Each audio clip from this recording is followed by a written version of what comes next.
വയനാട് മുണ്ടക്കൈ ചൂരൽമല പ്രളയബാധിതർക്ക് സംസ്ഥാന യൂത്ത് കോൺഗ്രസ് നിർമ്മിച്ചു നൽകുന്ന 30 വീടുകളുടെ നിർമ്മാണ ഫണ്ടിലേക്ക് Kozhikode south assembly committee biryani ചലഞ്ചിലൂടെ സമാഹരിച്ച 4,34,920 രൂപ കൈമാറി. ഇരിക്കൂർ നിയോജക മണ്ഡലത്തിൽ നിന്നും 2,50,000, വടകരയിൽ നിന്ന് 2,55,555, കുറ്റ്യാടിയിൽ നിന്ന് 3,50,000, തളിപ്പറമ്പ് നിയോജക മണ്ഡലത്തിൽ നിന്ന് 2,50,000, മഞ്ഞള്ളൂരിൽ നിന്ന് 2,22,602, കുന്നത്തൂർ നിയോജക മണ്ഡലത്തിൽ നിന്ന് 2,51,000 രൂപ, രാമനാട്ടുകരയിൽ നിന്ന് 1,00,000, മീനങ്ങാടിയിൽ നിന്ന് 80,000, പയ്യന്നൂരിൽ നിന്ന് 2,50,000. ഇനിയുമുണ്ടേ. കാർഡുകളും പോസ്റ്ററും ഒക്കെ കറക്റ്റ് ആയിട്ട് അടിച്ചിറക്കിയത് കൊണ്ട് കണക്കിലൊന്നും ആർക്കൊരു സംശയമില്ലല്ലോ അല്ലേ? 10 മണ്ഡലങ്ങളുടെ ഡാറ്റ എടുത്തപ്പോൾ തന്നെ 25 ലക്ഷം കഴിഞ്ഞു. മലപ്പുറം ജില്ലാ കമ്മിറ്റി പുറത്തിറക്കിയ പോസ്റ്ററിൽ അവരുടെ തന്നെ കണക്ക് 5 ലക്ഷത്തിനും പുറത്താണ്. അത് ജില്ലാ കമ്മിറ്റിയുടെ സ്വന്തം പരിപാടിയും. അവിടുത്തെ നിയോജക മണ്ഡലത്തിന്റെ കണക്ക് വേറെയാണ്. പിന്നെ കുറേയേറെ പോസ്റ്ററുകൾ കാണാനുമില്ല. ഏറ്റവും ചുരുങ്ങിയത് ബാക്കി 130-ലധികം നിയോജക മണ്ഡലത്തിൽ നിന്ന് 1 ലക്ഷം വന്നാൽ തന്നെ 1 കോടി കഴിഞ്ഞു. ഇതിനൊക്കെ പുറമെ 100 കണക്കിന് ചലഞ്ചുകൾ നടത്തിയ പോസ്റ്ററുകൾ വേറെയുമുണ്ട്. പക്ഷേ എവിടെ നിന്നും കിട്ടിയ കണക്ക് മാത്രം കാണാനില്ല.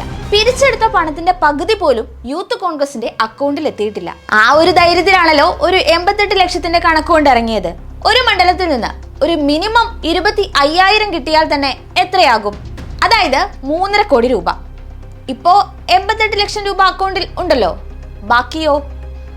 പെടും എന്ന് ഉറപ്പായപ്പോഴാണ് കണക്കുകൾ എവിടെയും എത്തിയില്ലെന്നും വീണ്ടും പിരിവ് വേണമെന്ന തന്ത്ര നീക്കത്തിന് മാങ്കൂട്ടം കർശനമായ നിർദ്ദേശം നൽകിയത്.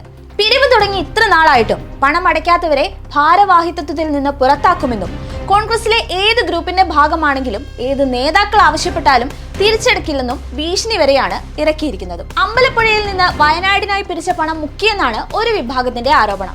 പിരിച്ച പണം മുക്കാൻ ജില്ലാ പ്രസിഡന്റ് അടക്കം കൂട്ടുനിന്നെന്നും ആക്ഷേപമുണ്ട്.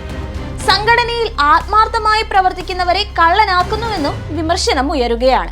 യൂത്ത് കോൺഗ്രസിലെ ചെന്നിത്തല KC ഗ്രൂപ്പുകൾ തമ്മിലാണ് നിലവിലെ തർക്കം. പണം മുക്കിയത് സംസ്ഥാന സെക്രട്ടറി റഹീം വറ്റക്കാരനാണ്. റഹീം വറ്റക്കാരനെ സംരക്ഷിക്കുന്നത് ജില്ലാ പ്രസിഡന്റ് MP പ്രവീൺ എന്നിങ്ങനെയുള്ള ആരോപണങ്ങളാണ് ഉയരുന്നത്.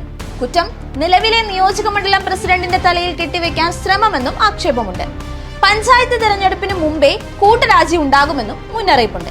സംഘടനയിൽ ആത്മാർത്ഥമായി പ്രവർത്തിക്കുന്നവരെ കള്ളനാക്കുന്നുവെന്നും പഴിചാരലുകൾ നടക്കുന്നുണ്ട്.